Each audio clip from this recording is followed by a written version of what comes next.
Good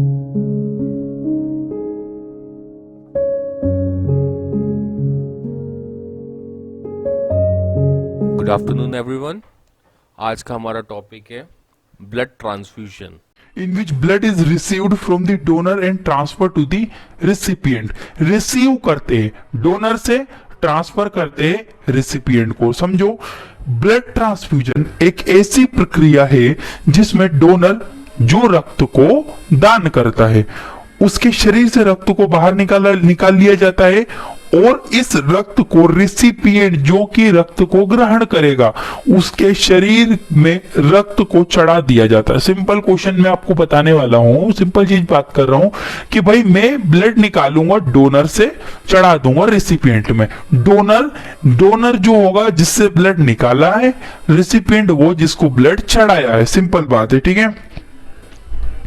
Sometimes whole blood transfer and sometimes blood component are transfer as red blood cell, white blood cells, blood plasma, clotting factor and platelets। क्या बोलना चाहता है, कभी कभी संपूर्ण रक्त को भी ट्रांसफर किया जाता है जिस रक्त में सभी प्रकार की कोशिकाएं उपस्थित रहे, प्लाज्मा प्रोटीन उपस्थित रहे। सिंपल बात है कि होल ब्लड, आपने सुना होगा उसको होल ब्लड की रिक्वायरमेंट है। होल ब्लड का मतलब क्या हो रहा भाई? होल ब्लड का मतलब ये होता है जिसमें आरबीसी भी उपस्थित है, डब्ल्यूबीसी भी उपस्थित है, प्लेटलेट्स भी उपस्थित है, जिसमें लगभग सभी प्रकार के सेल उपस्थित है, उसे होल ब्लड कहते हैं। और ब्लड कंपोनेंट का मतलब होता है आरबीसी ट्रांसफर कर दी, कभी कभी आरबीसी करना पड़ता, कभी कभी हमें प्लेटलेट ट्रांसफर करना पड़ता है। ये सब चीजों की रिक्वायरमेंट रहती है। कभी कभी रक्त के अलग अलग भाग को अलग अलग प्रकार से ट्रांसफर किया जाता है, जैसे कि RBC, WBC, platelet and plasma.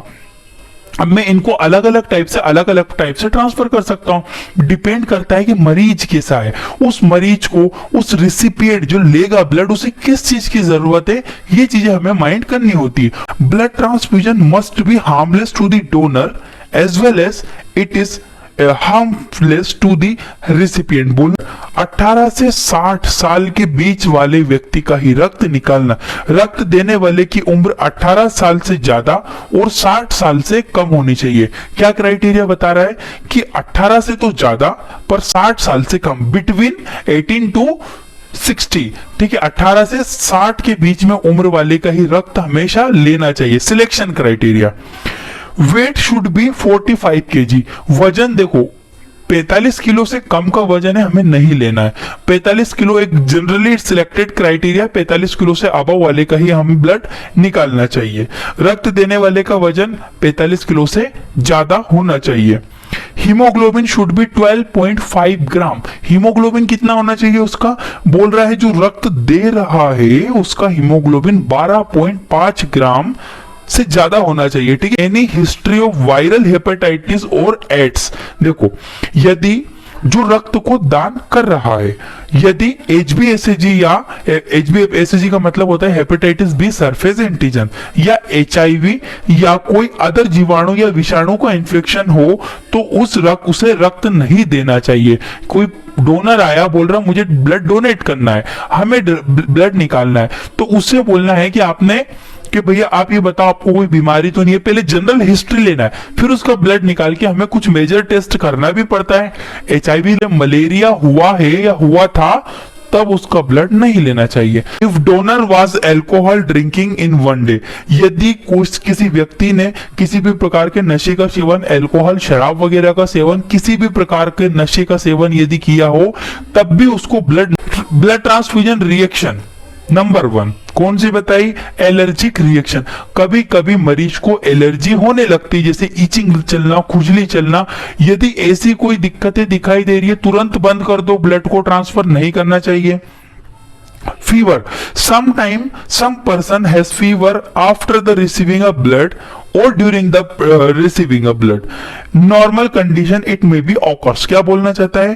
रक्त ट्रांसफर करते समय बुखार आने लगता है, यह एक सामान्य अवस्था होती है, परंतु यदि बुखार आता है तब उस समय रक्त को ट्रांसफर करना बंद कर देना चाहिए। को गलत रक्त चढ़ा दिया जाए तब यह देखी जा सकती है, और इस तरह की रिएक्शन बहुत ही कम देखी जाती है।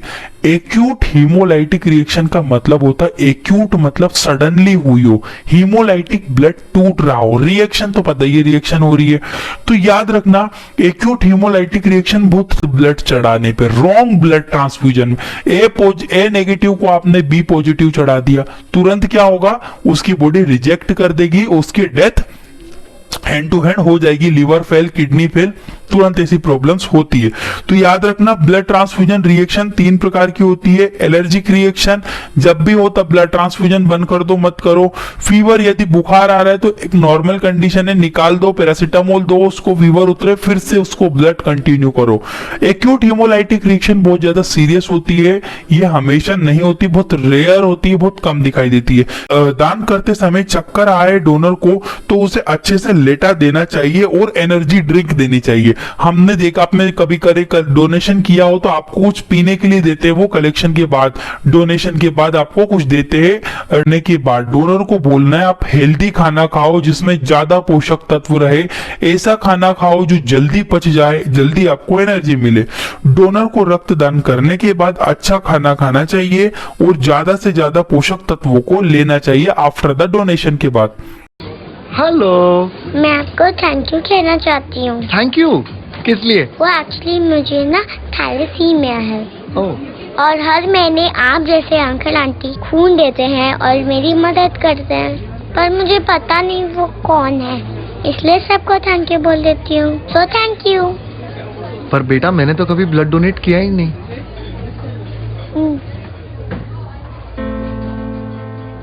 कोई बात नहीं, नेक्स्ट टाइम के लिए बाय। बाय।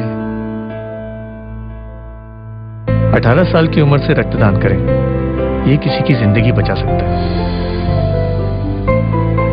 करके देखो। अच्छा लगता है।